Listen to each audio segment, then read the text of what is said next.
Ezekiel 37, Ezekiel says, "The hand of the Lord was upon me, and he carried me away, and then he brought me down into the valley of dry bones." And in that valley of dry bones, Ezekiel has an encounter with God, a profound encounter with God. I don't know what Ezekiel felt, but I would imagine it was paradoxical. The hand of the Lord was upon me. Okay, that's beautiful, first of all. But how much does the hand of the Lord weigh? How heavy is the hand of the Lord? And he carried me away. That's also beautiful, to be carried away with the Lord. That's life goals. That's my whole desire in this present life. The Lord carry me away. And he carried me away in the spirit. And then he brought me down into the valley of dry bones. So he carries me away, this beautiful thing, but then he goes and he drops me down in the land of the dead. And in that place, God asks Ezekiel a very difficult question.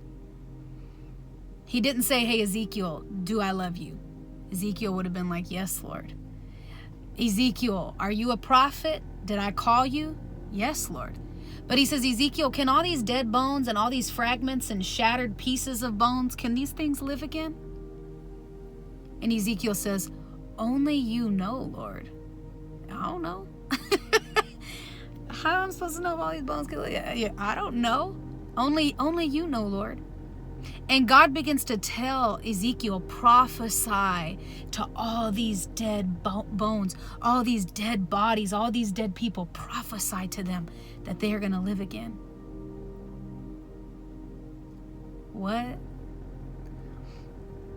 And in this place with Ezekiel and God is this beautiful position that we get to step into as humans who are in love with God, humans who are communing with God, humans who are trying to live life on earth while believing in an almighty, all-present, all-knowing God, humans who are believing that there has to be more to life, there has to be purpose, there has to be destiny, there has to be more. We see this play out in between Ezekiel and God, where Ezekiel has this profound thing of the hand of the Lord was upon me. He saw my life. He picked me. He put his hand on me. God touched me and he carried me away in the spirit.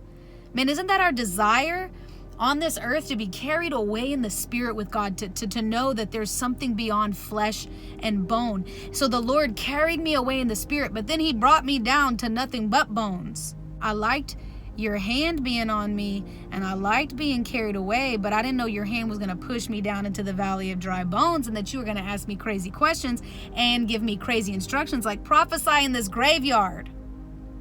Tell these bones to live.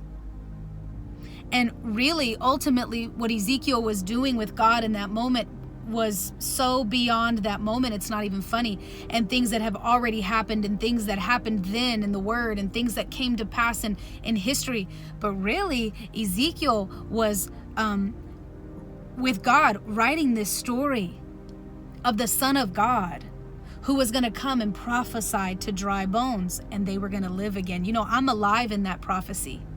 I don't know if Ezekiel knew in that moment with God that he was talking about me too. You know, can those dry bones live? Can that family line live? Can that situation live? You know, he was prophesying over you and over me too, that our graveyards would be able to live again because of the Son of God. My point in all of this is to say that Ezekiel was being used. Ezekiel was conversating with God. He was in communion with God. He was prophesying and he was in relationship with God. And God had his hand on Ezekiel and he was carrying Ezekiel away. But I would imagine it was just kind of heavy. It was just weighty. The hand of the Lord was upon me and he took me into the spirit.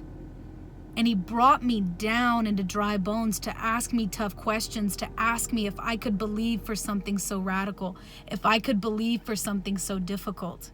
And my encouragement with you is stay in it with him. Even if you have to say, you know what? Only you know, Lord.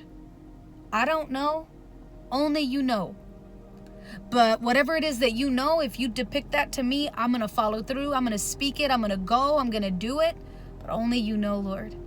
The hand of the Lord is on me, and it's heavy, and he carried me into the spirit, and he showed me spiritual things, and my is that a weighty thing to happen.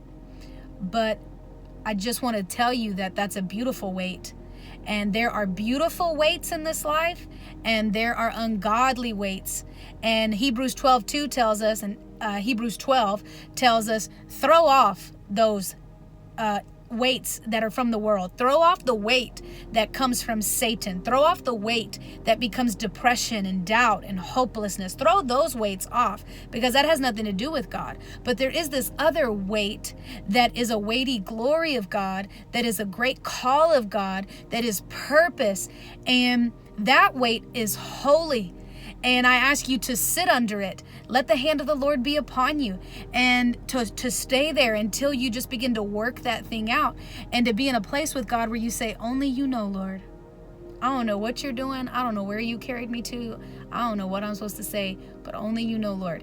And I am in this with you no matter what. And then that heavy weightiness that comes from Satan, it can be easily discerned because it provokes hopelessness, depression, fear, anxiety. We cast that off. But the weightiness of the hand of the Lord was upon me. We wait under the weight of God. W-A-I-T, under the W-E-I-G-H-T of God, because it's worthy and it's good. So stick it out. If you're in the valley of dry bones, even if you have to say, only you know, Lord. And when the Lord begins to speak to you things that you just could never imagine, have faith and stay in that valley until he's done, and prophesy and believe for greater things, because believe it or not, Ezekiel's prophecy is still coming to pass, and it will continue to come to pass in the days ahead. So believe on, Ezekiel.